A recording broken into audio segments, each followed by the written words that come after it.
Senator Rand Paul. Senator, how are you? Good to see you.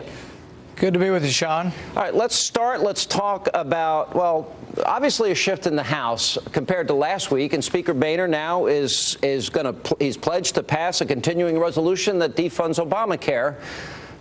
As of last week, a lot of us didn't think that would happen. What's your reaction? Well, I think the voice of the people eventually does get through to its leadership, and people are hearing. When I travel in Kentucky or across the United States, everybody comes up to me and says, defund it. Obamacare is a disaster. We don't want it. What about your colleagues? The argument has been made that, well, the backlash if there's a government shutdown is going to be on our backs. We're going to get blamed. The media is going to blame us. The Democrats are going to blame us. I've never bought into that argument. What's your answer to that? Well, my answer is I don't think we should shut down the government. I think we should defund Obamacare. If the Democrats won't agree to that, then we come together and we do have to have a compromise. So we're not going to get everything we want. But what's ridiculous is the president comes out yesterday and says, oh, if the Republicans don't get 100% of what they want, they're going to shut down government. It's actually completely the opposite. He wants 100% of Obamacare as passed by Democrats with no input from Republicans, or he'll shut the government down. It's him threatening to shut it down. He doesn't want to listen to any reason or any compromise. All right, but the reality is I've never connected the two, because if the Republicans in the House, let's walk through this. If they fund our debt, our obligations, our military, Social Security, and the rest of the government, but they don't fund Obamacare, and they send it over to the Senate, and they won't either take it up, or if they do a piecemeal, and the president doesn't want to sign the legislation, then who's really shutting down the government in that case? Wouldn't it be him? Well, what happens is the Democrats will pass a bill that fully funds Obamacare. The Republicans won't. Historically, the way compromise is they'd come together in a conference committee and they'd split the difference, and we'd find what I think the American people want is to see us sometimes working for a middle ground. So what I tell people is I think Obamacare is bad from top to bottom, but maybe the best we can do, because the Democrats control the presidency and the Senate, is we make the bill less bad. All right. How would you do that? Tom Graves has a proposal to maybe delay it for a year. Is that something you'd accept?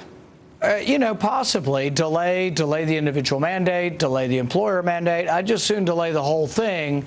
There's a lot of bad things in there. Even President Clinton has come out now and said, well, there's going to be a lot of low-income families that are forced to buy insurance and won't be able to afford to do it. There's going to be a lot of people who have insurance and it's going to cost them more. And there's going to be a lot of part-time workers who may lose hours and become more and more impoverished by not being able to get enough hours at work. There's a lot of bad things that need to be fixed about this bill. But then some say, let the Democrats own it. When it comes forward, it's going to be terrible, and it can be their baby. What's your answer to that?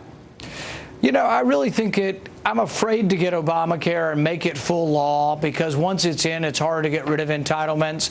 And I think it is such a bad thing for the American economy and for the American worker that we should do everything we can to stop it. What do you think about all of these businesses now that are coming out and they're saying they're only going to hire people for 29 hours as a result of the law? Yeah, not only do you have the small businesses, the service industry that have a lot of part-time workers saying they're going to reduce workers' hours, you also have the very well-paid union workers saying, Mr. President, you're going to do a special tax on my health care. That's not fair. And you saw the smiling union bosses coming out of the White House. The real question is he going to make up and give them kind of some special deal that he's not willing to give the rest of America? All right, you've been making a few trips recently. I see to Iowa, New Hampshire, South Carolina, and I see you smiling. And the question is, you're really considering a run for the presidency in 2016. I'm working very hard to make sure our party's bigger and more inclusive. Today, I was talking about mandatory minimums, trying to make drug sentencing more fair, because African Americans have been disproportionately affected. I want to talk about things that say, you know what, African American population in our country, you are welcome in the Republican Party. Latinos, you're welcome in our party.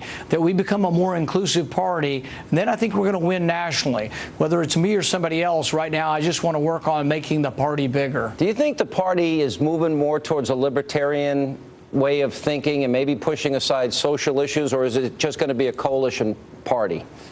It's always going to be a coalition. There will always be social conservatives. There will always be social moderates in our party. But I think there also need to be some voices for a less aggressive foreign policy. Reagan believed in a strong national defense, and I absolutely agree with him. So strong that no one would ever think about attacking us, and if they ever did, we would obliterate them. However, Reagan wasn't a big fan of being involved everywhere, and there were many times he acknowledged that really there were civil wars around the world that really didn't make sense for us. And I actually think Reagan would agree with me and others that Syria is a mistake. Syria is a mistake. I agree with you on that 100%. All right, Senator, always good to see you. Thank you. We'll be following the election closely. It's a little early yet, but we'll be watching you. Thanks, Sean.